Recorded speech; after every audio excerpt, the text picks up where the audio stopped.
नाज़रीन, चौधरी परवेज़ इलाही साहब के घर पर हूर पैलेस पर रात को एंटी करप्शन फोर्स ने रेड किया है और उनका मकसद चौधरी परवेज़ इलाही साहब को गिरफ़्तार करना था, जिनकी वो पहले ही बेल करा चुके थे। जो सबसे बड़ा मकसद था वो ये था कि तहरीक इंसाफ और हुकूमती इत्तेहाद में मुज़ाकरात चल रहे थे, तो जो हुकूमती इत्तेहाद है वो ये नहीं चाहता कि जो है वो ये मुज़ाकरात कामयाब हों और मुल्क में एक दिन इलेक्शन की जो है वो डेट अनाउंस हो। इसलिए इन मुज़ाकरात को सबूताज करने के लिए चौधरी परवेज़ इलाही साहब पर ये के घर पर ये रेड की गई।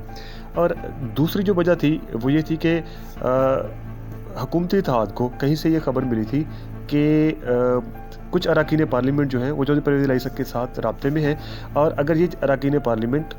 हुकूमत का साथ छोड़ देते हैं तो उनकी जो हुकूमत को वो घर भेजने का सबब बन सकते हैं। तीसरी जो वजह जो अभी बताई जा रही है वो ये है कि कुछ दीगर पार्टियों के अरकान, यानी कुछ दीगर पार्टियों के जो सरबराहान थे वो भी चौधरी परवेज़ इलाही साहब के साथ राब्ते में थे। तो ये भी इतला थी कि ये जो पार्टियां हैं ये हुकूमती इत्तेहाद का साथ छोड़ सकती हैं, साथ छोड़ के हुकूमत को जो है वो घर भेज सकती थी। जो चौथी सबसे बड़ी एक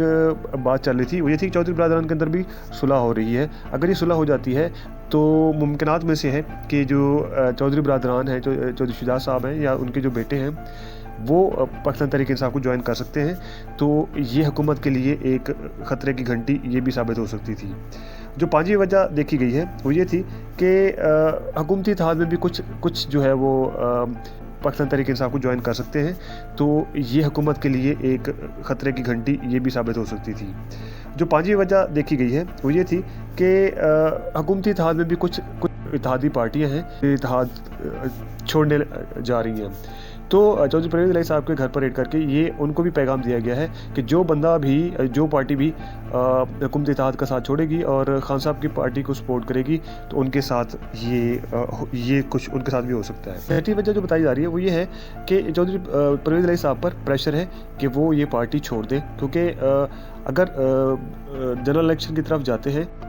तो जनरल इलेक्शन के लिए जाने से पहले हुकूमती इत्तेहाद की ये कोशिश होगी कि पाकिस्तान तहरीक इंसाफ को कमज़ोर से कमज़ोर तर किया जाए। और जो सातवीं वजह है वो ये है कि अगर जो कुछ अरकान पार्लियामेंट पाकिस्तान तहरीक इंसाफ या चौधरी परवेज़ इलाही साहब तोड़ पाते हैं तो जो लीडर ऑफ अपोजिशन है वो पाकिस्तान तहरीक इंसाफ अपना बनाने में कामयाब हो जाएगी। इसलिए ये जो अगले जो इलेक्शन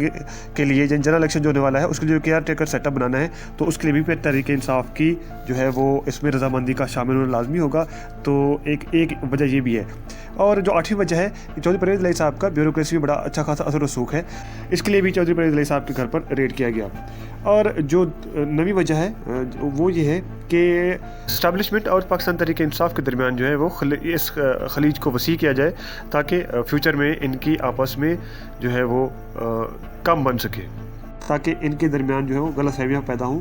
जो चौधरी परवेज़ इलाही साहब हैं वो एक मंजर सियासतदान है और पोलिंग डायनामिक्स हैं उसको भी अच्छी तरह समझती हैं। इलेक्शन डे जो पोल डे होता है उसको, तो वो ये बात भी एक कही जा रही है कि हुकूमती इत्तेहाद है उसकी कोशिश है कि चौधरी परवेज़ इलाही साहब को पाकिस्तान तहरीक इंसाफ से तोड़ा जाए ताकि वो अगर आने वाले इलेक्शन में जो पाकिस्तान तहरीक इंसाफ की जो स्ट्रेंथ है चौधरी परवेज़ इलाही की सूरत में उसको कम से कम किया जाए।